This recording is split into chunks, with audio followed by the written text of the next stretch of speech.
శ్రీకృష్ణ పరమాత్మ ధర్మాన్ని ఆచరించడం గురించి మాట్లాడినప్పుడు, కర్మను గురించి వివరించినప్పుడు, దాని అర్థం మన కర్తవ్య పాలన గురించి మాత్రమే.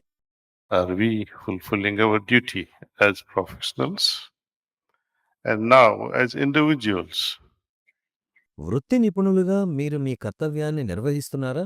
అలాగే వ్యక్తులుగా నా ధర్మం ఏమిటి? నేను మన మతాన్ని గురించి మాట్లాడటం లేదు. నాకున్న నా కర్తవ్యం. నా గురించి నా కర్తవ్యం ఏమిటి? Our Shastras, they talk of mukti, moksha. మన శాస్త్రాలు ముక్తి లేదా మోక్షం గురించి వ్యాఖ్యానిస్తాయి. స్వర్గము, వైకుంఠంలోనికి ప్రవేశించేందుకు మనల్ని మనం సిద్ధం చేసుకోవడం గురించి. జన్నత్, స్వర్గం ఇలా. హార్ట్ఫుల్నెస్లో మేము భవిష్యత్తు అనేది ఇక్కడే, ఇప్పుడే అని నమ్ముతాం. If I cannot experience అనంత చైతన్య స్థితిని నేను ఇక్కడే, ఇప్పుడే అనుభూతి చెందలేకపోతే భవిష్యత్తు గురించి మర్చిపోండి. if you cannot experience here, there is no future for you to experience. మీరిక్కడే దీన్ని అనుభూతి చెందకపోతే భవిష్యత్తులో అనుభూతి చెందడం అంటూ ఉండదు. ఇది ఖచ్చితం. మీరు ఇక్కడ, ఇప్పుడు జీతం తీసుకుంటారు కదా, వచ్చే జన్మలో తీసుకోమంటే ఒప్పుకోరు కదా, అది కుదరదు. దాంతో మీరేం చేస్తారు? అలాగే ఆధ్యాత్మిక సంపద కూడా. I must be able to appreciate it. I must be able to ప్రజలు మాట్లాడేదాన్ని, ఆ చైతన్య స్థితిని అధిగమించడం అనేది, గ్రహించడం, అనుభూతి చెందడం అనేది ఇక్కడే జరగాలి. this hall, if I'm not mistaken, the name is given in respect of Swami Vivekananda, right? ఈ మందిరానికి ఇవ్వబడ్డ పేరు స్వామి వివేకానంద హాల్ అని కదా. మరి ఆయన సందేశం ఏమిటి?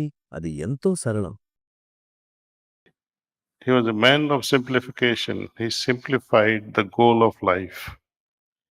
ఆయన జీవిత లక్ష్యం గురించి ఎంతో సరళంగా చెప్పేవారు.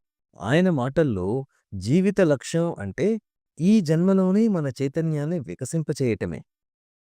We make our consciousness evolve from whatever is available now ప్రస్తుతం మనకు అందుబాటులోని చైతన్య పరిధిని విస్తరింపజేయడం, మరింత విస్తారంగా ఉన్నత స్థాయికి. those days there was no broadband the way we talk today. ఆ రోజుల్లో నేను మాట్లాడుకుంటున్నట్లు బ్రాడ్బ్యాండ్ అనేది లేదు. కాని ఆయన అప్పట్లోనే చైతన్య విస్తరణ, వ్యాపన వంటివి గ్రహించి వివరించేవారు. ఉదాహరణకు, మీకు అందుబాటులోని చైతన్యం అనేది ఒక పలుచని నీటి పొర వంటిదని భావిద్దాం. మీ ప్రస్తుత చైతన్యాన్ని ఆయన ఒక పల్చని నీటి పొరతో పోల్చారు. బహుశా 2 మిల్లీమీటర్లు, 3 మిల్లీమీటర్ల మందం. దానికి పైన, క్రింద 2 చైతన్య మహాసముద్రాల వంటివి ఉన్నాయి అనుకోండి. పైన ఒక పసిఫిక్ మహాసముద్రం, క్రింద ఒక అట్లాంటిక్ మహాసముద్రం. మీ చైతన్య స్థితి ఆ రెండింటి మధ్యలోని ఒక పలుచని పొరగా భావించండి. అప్పుడు దాని స్థాయిని మీరు ఊహించుకోవచ్చు. అది శూన్యమే కదా. He says through meditation, allow your available consciousness to fly high in the sky of super consciousness.